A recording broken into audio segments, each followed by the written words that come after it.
రోజా గారు వాళ్ళ ప్రాణం అనగా ఎంత పాపం, వాళ్ళు ఏదో చిన్న ప్రాణాలంటే మరి చిన్న ప్రాణాలైనా కామెంట్ తీసుకుంటా సార్. చిన్న కామెంట్లో తీసుకుంటా. సరే. ప్రతిసారి మెగాస్టార్ గురించి చెప్తే చాలా మంది భజన భజన అంటున్నారు. గెటప్ శ్రీను 2 తెలుగు రాష్ట్రాలలో పరిచయం అవసరం లేని పేరు.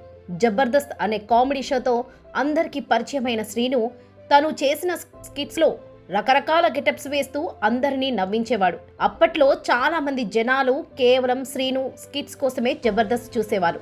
దీనికి కారణం శ్రీను తన ప్రతి స్క్రిప్ట్లో డిఫరెంట్ గెటప్, డిఫరెంట్ మేనరిజంతో అందరినీ నవ్వించడమే. అందుకే అందరూ అతన్ని బుల్లితెర కమల్ హాసన్ అని అంటారు. అయితే సినిమాలలో అవకాశాల కోసం హైదరాబాద్ వచ్చిన శ్రీను ఒక న్యూస్ రిపోర్టర్ నుండి స్టార్ కమెడియన్గా ఎలా ఎదిగాడు? శ్రీనుకు సినిమా అవకాశాలు రావడానికి నాగబాబే కారణమా? సుధీర్ గర్ల్ ఫ్రెండ్తో శ్రీను కావాలనే అఫైర్ పెట్టుకున్నాడా? పోయిన ఎలక్షన్స్లో శ్రీను జనసేన తరపున ఎందుకు ప్రచారం చేశాడు? రోజాతో గొడవకి కారణమేంటి అనే విషయాలను తెలుసుకోవాలంటే ఈ వీడియోని ఎక్కడా స్కిప్ చేయకుండా చివరి వరకు చూడండి.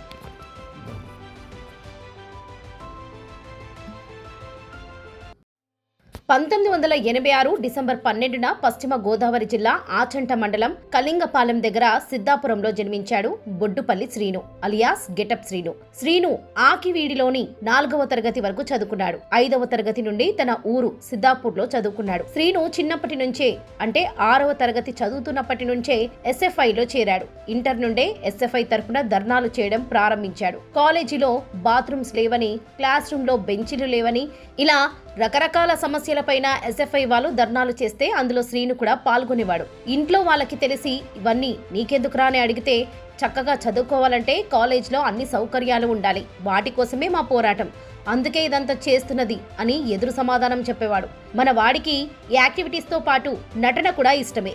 8వ తరగతిలో ఉన్నప్పుడే ఆగస్టు 15కు పాటలు పాడి ఒక గ్లాస్ బహుమతిని కూడా పొందాడు. అలాగే ఇంటర్ చదువుతున్నప్పుడు కాలేజీ వార్షికోత్సవంలో కామెడీ నాటకాలు కూడా వేశాడు. ఇంటర్ పూర్తయ్యే నాటికి ఇంట్లో అప్పులు పెరిగాయి.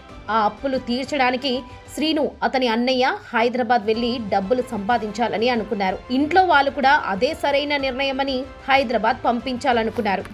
ఇంటర్ పూర్తయ్యే నాటికే ఇంట్లో అప్పులు పెరిగాయి. ఆ అప్పులు తీర్చడానికి శ్రీను అతని అన్నయ్య హైదరాబాద్ వెళ్లి డబ్బులు సంపాదించాలని అనుకున్నారు. ఇంట్లో వాళ్ళు కూడా అదే సరైన నిర్ణయమని హైదరాబాద్ పంపించాలనుకున్నారు. హైదరాబాద్ వెళితే పని చేసుకుంటూ సినీ ప్రయత్నాలు కూడా చేసుకోవచ్చని శ్రీను ఆలోచన.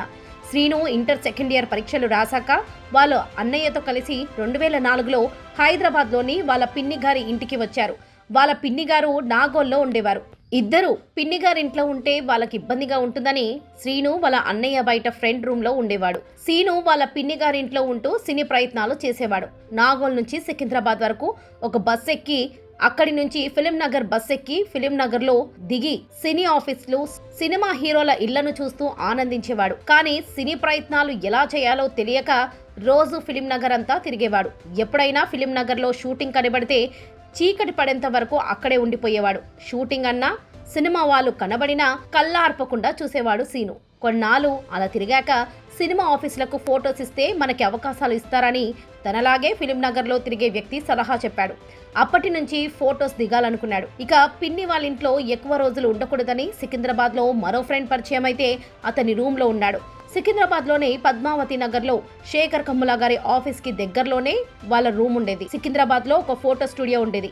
ఆ స్టూడియోలో ఫోటోస్ దిగి దాని వెనుక ఫోన్ నంబర్స్ రాసి ఫిలిం నగర్, కృష్ణానగర్, శ్రీనగర్ కాలనీలో ఉన్న ఆఫీసులలో 2-3 కలిసి ఆఫీస్ అడ్రస్లు కనుక్కొని ఫోటోస్ ఇచ్చేవారు. అలా చాలాసార్లు ఫోటోస్ ఇచ్చారు. కానీ శ్రీనుకి ఒక్క అవకాశము రాలేదు. కృష్ణానగర్లో మంగా టిఫిన్ సెంటర్ దగ్గర అందరూ టీలు తాగుతూ ముచ్చట్లు పెట్టుకునేవారు. మంగా టిఫిన్ సెంటర్ అప్పట్లో కొత్తగా అవకాశాల కోసం తిరిగే వారికి ఒక అడ్డ. ఇప్పటికీ అది ఉందనుకోండి, కాకపోతే ఇప్పుడు అంతగా రారు. అందరూ గణపతి కాంప్లెక్స్ కి వెళ్తుంటారు. అక్కడ ముచ్చట్లు పెట్టుకుంటూ పరిచయాలు పెంచుకుంటారు. ఎక్కడైనా ఆడిషన్స్ జరుగుతున్నాయని తెలిస్తే అందరికీ చెబుతారు. కొత్త సినిమా స్టార్ట్ అవుతుందని తెలిసినా అందరూ షేర్ చేసుకుంటారు. దాంతో అందరూ అక్కడికి వెళ్లి ఆడిషన్స్ ఇవ్వడం, ఫోటోలు ఇవ్వడం చూస్తుండేవారు. శ్రీను కూడా అలాగే చేసేవాడు. అయితే సినిమా అవకాశాలు అయితే రాలేదు, కానీ మా కేబుల్ అనే ఛానల్లో కామెడీ చేసే అవకాశం వచ్చింది. ఆ ఛానల్కి యాంకర్గా వెళ్ళాడు. తర్వాత సితారా అనే లోకల్ టీవీలో స్టాండప్ కామెడీ చేసే అవకాశం దొరికింది. శ్రీను కూడా అక్కడికి వెళ్లి ఆడిషన్స్ ఇచ్చి అందులో సెలెక్ట్ అయ్యాడు. ఆ రోజు ఆ క్షణం శ్రీను ఏదో సాధించిన వ్యక్తిలా శ్రీను ఆనందించాడట. అయితే సితారా టీవీలో చేస్తున్నాడనే పేరే గానీ ఆ టీవీ ఉన్నట్లు కూడా చాలా మందికి తెలియదు. డబ్బులు కూడా పెద్దగా ఇచ్చేవారు కాదు. ఆ తర్వాత వనితా టీవీలో అవకాశం వచ్చింది. వనితా టీవీ కూడా ఇంచుమించు అంతే. వనితా టీవీలో చేస్తున్నప్పుడే నాగి పరిచయం అయ్యాడు. తర్వాత TV1లో అవకాశం వచ్చింది. TV1, TV9 వాళ్ళదే కాబట్టి TV9లో కూడా ఆ తర్వాత ఒక ప్రోగ్రామ్కి యాంకరింగ్ చేసే అవకాశం వచ్చింది. తర్వాత లోకల్ టీవీలో అవకాశం కూడా వచ్చింది. అప్పట్లో అశ్విని దత్ గారు, బాలకృష్ణ కలిసి లోకల్ టీవీని ప్రారంభించారు. ఈ ఛానల్ని పెద్ద హడావిడితో స్టార్ట్ చేశారు, కానీ సక్సెస్ మాత్రం కాలేదు. ఈ ఛానల్లోనే ప్రదీప్, సుధీర్, శ్రీను కలిసి ఒక ప్రోగ్రామ్ చేశారు. అక్కడే సుధీర్ పరిచయం అయ్యాడు. ఇద్దరు క్లోజ్ అయ్యాక సుధీర్, శ్రీను అమీర్పేట్లో ఒక రూమ్ తీసుకొని ఉండేవారు. ఈ సమయంలోనే సుధీర్, శ్రీను చాలా కష్టపడ్డారు. ప్రియా పచ్చళ్ళు తెచ్చుకొని అన్నంలో నీళ్లు వేసుకొని పచ్చడి నంజుకొని తినేవారు. ఇలా చాలా రోజులు గడిపారు. తర్వాత శ్రీనుకి తెలుగబ్బాయి అనే సినిమాలో అవకాశం వచ్చింది. అది కూడా షూటింగ్ మలేషియాలో. అదే సినిమా కోసం నల్లవేణు కూడా మలేషియా వచ్చాడు. ఇద్దరికి పరిచయం పెరిగింది. ఆ సినిమా కోసం 30 రోజులు మలేషియాలో ఉన్నారు. ఈ 30 రోజుల్లో వేణు, శ్రీను క్లోజ్ అయ్యారు. అదే సమయంలో మల్లెమాల వారు ఈటీవీలో వస్తున్న వేరే షోస్ ప్లేస్లో జబర్దస్త్ షో ప్లాన్ చేశారు. ఆ షోస్కి 6 టీమ్ లీడర్స్ కావాలి. అందులో వేణు, ధన్రాజ్, రఘు, చంటి, చంద్ర, రాఘవ ఈ 6గురిని అనుకున్నారు. మిగతా 5గురు కూడా ఓకే అయ్యారు. వేణుకు కూడా ఫోన్ చేశారు. వేణు ఓకే చెప్పాడు. ఈలోగా తెలుగబ్బాయి సినిమా షూటింగ్ మలేషియాలో అయిపోయింది. హైదరాబాద్ వచ్చేశారు. జబర్దస్త్ 2013 ఫిబ్రవరిలో స్టార్ట్ చేస్తున్నట్లు మల్లెమాల మేనేజర్ ఏడుకొండలు వేణుకి ఫోన్ చేసి డేట్ కూడా చెప్పేశాడు.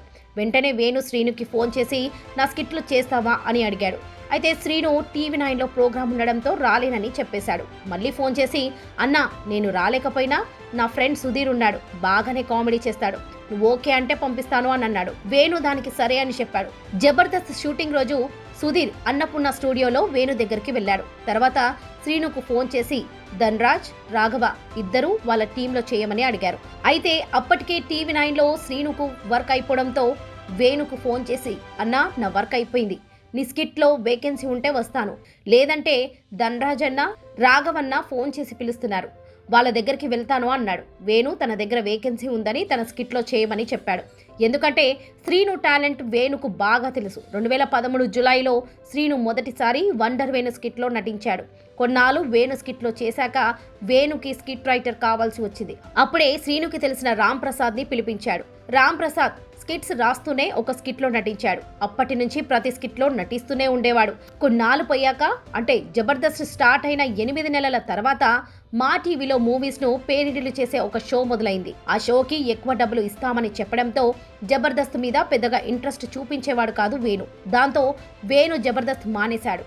వెంటనే వేణు ప్లేస్లోకి శ్రీధర్ను, శ్రీనును, రామ్ ప్రసాద్ని పెట్టి ఒక టీంను తయారు చేశారు. మల్లెమాల డైరెక్షన్ డిపార్ట్మెంట్ వారు శ్రీను, రామ్ ప్రసాద్, సుధీర్ని టీమ్ లీడర్గా ఉండమన్నారు. కానీ సుధీర్ నేను వద్దు, శ్రీనుని ఉంచుదామన్నాడు. కానీ శ్రీను అందుకు ఒప్పుకోలేదు. చివరికి సుధీర్ ఒప్పుకోవాల్సి వచ్చింది. అప్పుడే సుడిగాలి సుధీర్ స్కిట్లో శ్రీను గెటప్స్ వేసి స్కిట్ను పండించేవాడు. కొన్నాళ్ళకి సుధీర్ టీంలో శ్రీను నంబర్ 1గా ఎదగడమే కాక వాళ్ళ స్కిట్స్ కోసం జనాలు ఎదురు చూసేలా చేశాడు. ఇంకా చెప్పాలంటే శ్రీను వలనే జబర్దస్త్కు రేటింగ్ వచ్చిన సందర్భాలున్నాయి. శ్రీను కాన్సెప్ట్ చెప్తే Ram Prasad screenplay, dialogues రాసిచ్చేవాడు. జబర్దస్త్ వలన ఈ ముగ్గురు క్లోజ్ ఫ్రెండ్స్ అయిపోయారు. శ్రీను గెటప్లు చూసి మిగతా టీమ్ లీడర్స్ కూడా భయపడిపోయేవారు. దాంతో వీడు ఏ గెటప్తో వస్తాడో అనే రేంజ్కి శ్రీను వెళ్ళాడు. తర్వాత శ్రీను TV9లో పరిచయమైన సన్నీని కూడా తీసుకొచ్చి వాళ్ళ టీంలో చేర్చుకున్నాడు. జబర్దస్త్లో ఆది స్కిట్స్ రానంత వరకు సుడిగాలి సుధీర్ టీం నంబర్ 1 పొజిషన్లో ఉండేది. దానికి కారణం శ్రీనే. అది అందరికీ తెలిసిన విషయమే. ఆది వచ్చాక ఇద్దరు సమానమయ్యారు. ఆ తర్వాత సుధీర్కి కూడా ఫ్యాన్ ఫాలోయింగ్ పెరగడం మొదలైంది. జబర్దస్త్ వలన శ్రీనుకి సినిమా అవకాశాలు కూడా వచ్చాయి. శివం, దిక్కులు చూడకు రామయ్య, సినిమా చూపిస్తామావా, నమో వెంకటేశ, మహానుభావుడు, తుంగభద్ర, టచ్ చేసి చూడు, ఖైదీ నంబర్ 150, రంగస్థలం, శైలజారెడ్డి అల్లుడు, రాజు గారి గది 3, మ్యాగ్నెట్, జాంబిరెడ్డి వంటి ఎన్నో సినిమా అవకాశాలు వచ్చాయి. ఖైదీ నంబర్ 150, రంగస్థలం సినిమాలు మాత్రం నాగబాబు వల్లనే శ్రీనుకు వచ్చాయి. వీళ్ళు ముగ్గురు నాగబాబు గారికి ఎంతో క్లోజ్. వీళ్ళందరూ కలిసి పార్టీలు కూడా చేసుకుంటారు. నాగబాబు గారి ఇంట్లో ఎన్నోసార్లు డిన్నర్ కూడా చేశారు. వీళ్ళతో పాటు ఆది కూడా ఉంటాడు. అలాగే సుధీర్, శ్రీను, రామ్ ప్రసాద్ వీళ్ళ ముగ్గురు కలిసి 3 మంకీస్ అనే సినిమాలో హీరోలుగా నటించారు. ఆ తర్వాత శ్రీను రాజు యాదవ్ అనే సినిమాలో సోలోగా హీరోగా నటించాడు. ఆ తర్వాత కూడా వరుస సినిమాల అవకాశాలు పొంది లైగర్, డబుల్ స్మార్ట్, సైన్ దేవ్, హనుమాన్, దేవర వంటి సినిమాలలో నటించాడు. హనుమాన్ సినిమాలో శ్రీను చేసిన నటనకు, కామెడీకి మంచి పేరు వచ్చింది. అయితే బుల్లితెర కమల్ హాసన్ గా పేరు తెచ్చుకున్న శ్రీనును సినిమా ఇండస్ట్రీ సరిగ్గా వాడుకోలేదనే చెప్పాలి. అయితే శ్రీను TV9 లో పనిచేస్తున్నప్పుడు తనకి సుధీర్ ఫ్రెండ్ సుజాత పరిచయం అయింది. ఆ పరిచయం కొంతకాలానికే ప్రేమగా మారి ఇద్దరు పెళ్లి చేసుకోవాలని డిసైడ్ అయి తమ ఇరు కుటుంబాలను ఒప్పించి 2013లో పెళ్లి చేసుకున్నాడు. వీరికి ఒక బాబు కూడా ఉన్నాడు. శ్రీను మణికొండలో సొంతంగా ఒక ఇల్లు కూడా కొనుక్కున్నాడు. 2024లో ఆంధ్రప్రదేశ్లో జరిగిన ఎలక్షన్స్ అప్పుడు పలువురు సినీ నటులు పిఠాపురంలో పవన్ కళ్యాణ్ గారి తరఫున ప్రచారం చేశారు. వీరితో పాటు హైపరాది, సుధీర్, శ్రీనులు కూడా అక్కడ ఇంటింటికి తిరిగి ప్రచారం చేశారు. పవన్ కళ్యాణ్ గారి మీదున్న అభిమానంతో మాత్రమే తాము ఇలా ప్రచారానికి వచ్చామని వారందరూ చెప్పారు. అయితే జబర్దస్త్లో జడ్జిగా చేసి వీరందరితో మంచి రిలేషన్లో ఉన్న మాజీనగరి ఎమ్మెల్యే రోజా గారు ఈ విషయంపై మాట్లాడుతూ, మెగా ఫ్యామిలీ అంటే క్రికెట్ టీంలా ఎంతో మంది హీరోలు ఉన్నారని, వారితో సినిమా అవకాశాల కోసమే వీరంతా ఇలా చేస్తున్నారని, వీరివి చిన్న ప్రాణాలు అని మీడియాతో చెప్పారు. దీని గురించి ఒక ఇంటర్వ్యూలో గెటప్ శ్రీనుని అడగగా, మేము కేవలం పవన్ కళ్యాణ్ గారి మీదున్న అభిమానంతో మాత్రమే అక్కడికి వెళ్ళామని, మావి చిన్న చిన్న ప్రాణాలు అని ఆవిడ అన్న మాటకు నేను చేస్తున్న సినిమాలే సమాధానమని ఇండైరెక్ట్ గా చెప్పాడు. అయితే ఇదేమీ తన కెరియర్కు ఎఫెక్ట్ అవ్వకుండా వరుస సినిమాలు చేసుకుంటూ వెళ్తున్నాడు శ్రీను.